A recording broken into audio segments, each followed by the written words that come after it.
An angiogram is an X-ray test that uses a special dye and camera, which is fluoroscopy, to take pictures of the blood flow in an artery, such as the aorta, or a vein, such as the vena cava.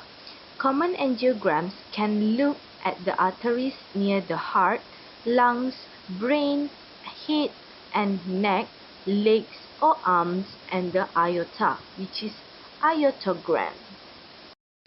An angiogram is done to detect problems with blood vessels that affect blood flow. Examples of such problems include a tear in a blood vessel, which can cause blockage or internal bleeding, aneurysms, which are weaknesses in the blood vessel wall and narrowed areas. Look for changes in the blood vessels of injured or damaged organs. Next, show the pattern of blood flow to a tumor. This cannot only help show how much the tumor has spread but also guide treatment. Next, show the condition, number and location of renal arteries before a kidney transplant. Moreover, look for a source of bleeding such as an ulcer. Prepare for surgery on diseased blood vessel of the legs, peripheral arterial disease in people who have severe leg pain when walking, and the last one is to check how bad atherosclerosis is in the coronary arteries. So, when will the doctor order for this test?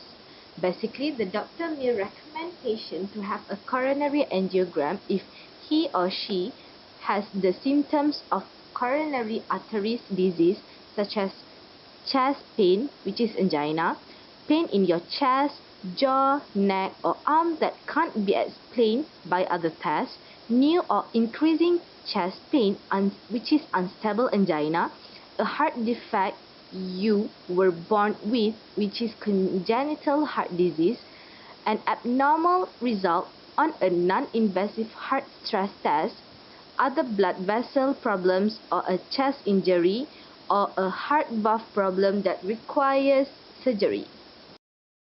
So, we're going to move to the structure of heart in relation to the heart's blood supply. So, the heart is divided into 4 chambers, which is 2 atria and 2 ventricles. There are 1 atrium and 1 ventricle on the right side and 1 atrium and 1 ventricle on the left side. The atria are the chambers that receive blood, while the ventricle are the chambers that pump blood. The right atrium receives deoxygenated blood from the superior vena cava, which drains blood from the veins of the upper organs and arms. The right atrium also receives blood from the inferior vena cava, which drains blood from the vein of the lower organs and legs. The oxygenated blood then passes to the right ventricle through the right anteroventricular valve, which is tricuspid valve, a flap of connective tissue that opens in only one direction to prevent the backflow of blood. Next, after it is filled, the right ventricle pumps the blood through the pulmonary arteries to the lungs for reoxygenation. The left atrium receives the oxygen-rich blood from the lungs via the pulmonary veins. The valve separating the chambers on the left side of the heart is called the bicuspid or mitral valve, which is left anteroventricular valve. The blood passes through the bicuspid valve to the left ventricle, where it is pumped out through the aorta, the major artery of the body, taking oxygenated blood to the organs and muscles of the body. For the last part, which artery or vein can be used for angiogram? So, during an angiogram, a thin tube called a catheter is placed into a blood vessel into the groin, which is femoral artery or vein, or just above the elbow, or which is brachial artery or vein. The catheter is guided to the area to be studied.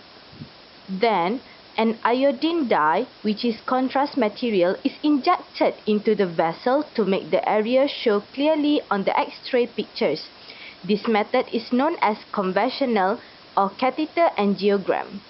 The angiogram pictures can be made into regular X-ray films or stored as a digital pictures in a computer.